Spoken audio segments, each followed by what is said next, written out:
Hi, today we're going to talk about how to stay calm and not get wrapped up in the games that five sensory people play when you're an intuitive, empathic person.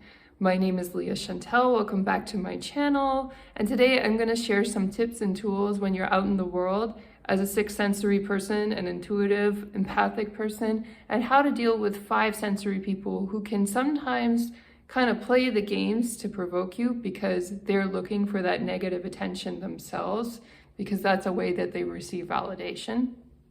But you don't want to get sucked into it. So I'm going to share some of the games that these people will play to kind of provoke you. They may be in your family or in your workplace.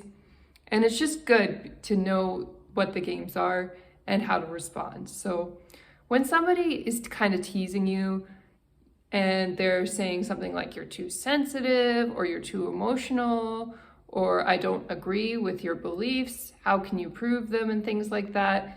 The best thing that you can do actually is stay quiet and don't have a reaction in any direction. Just be calm and don't react too quickly to anything that they're saying, even if you find it very offensive.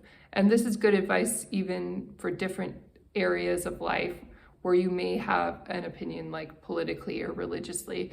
Let people talk and disagree with you and don't have any reaction. If they're continuing to go on and on and on and they're being disrespectful, and it's not just one off comment that you're ignoring, the conversation's kind of continuing that direction, then I recommend that you leave the room or you leave the building if you can.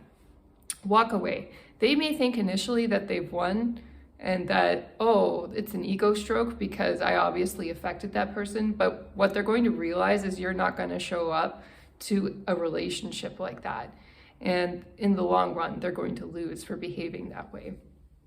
Here's tip number 3. Sometimes you're in situations where you can't leave. Let's say, for example, they are a coworker and you have to work with them the rest of the day, or let's say you're trapped in a train or a car and you're going somewhere and the conversation turns toxic and you can't get out that easily. The best thing to do then is to just have a poker face, stay calm. Actually, this is the perfect time in your life if you have a phone. You know, people always say put down your phone and engage with the people around you, but the perfect time to pull it out and ignore people is when they're being disrespectful. Pull out your phone and start playing with it and ignore everything that they're saying.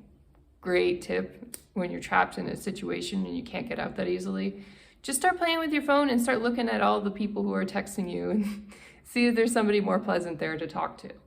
Okay, and then number 4, you definitely want to be aware of the games that five sensory people play. A lot of them are very much about seeking approval and status, and so they'll try to do things sometimes that kind of provoke you or get you feeling jealous. They may show off that they've got a brand new car or a brand new watch, or look, I've got this new expensive house in this new neighborhood, and it's their way of getting validation.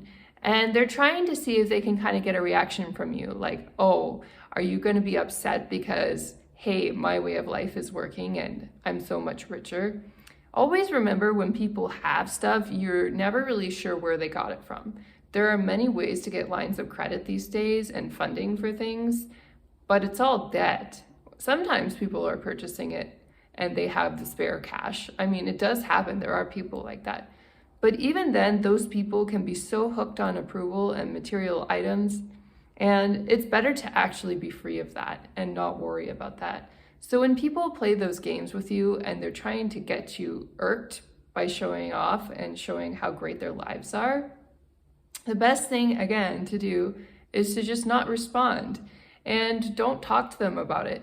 Let them come back to you and start a conversation about something else. And then you can kind of move on from that nasty incident. And then the 5th response on how to deal with people who are being nasty or saying strange things to you is to just laugh, turn the tables and turn it into a joke. I've talked about that in a previous video where you're dealing with hard coworkers or people you're working with in a group at school who are being nasty, but a few playful comebacks can be very helpful. In fact, whatever medicine they're delivering to you, see if you can deliver that medicine right back to them if they're not stopping with their bad behavior.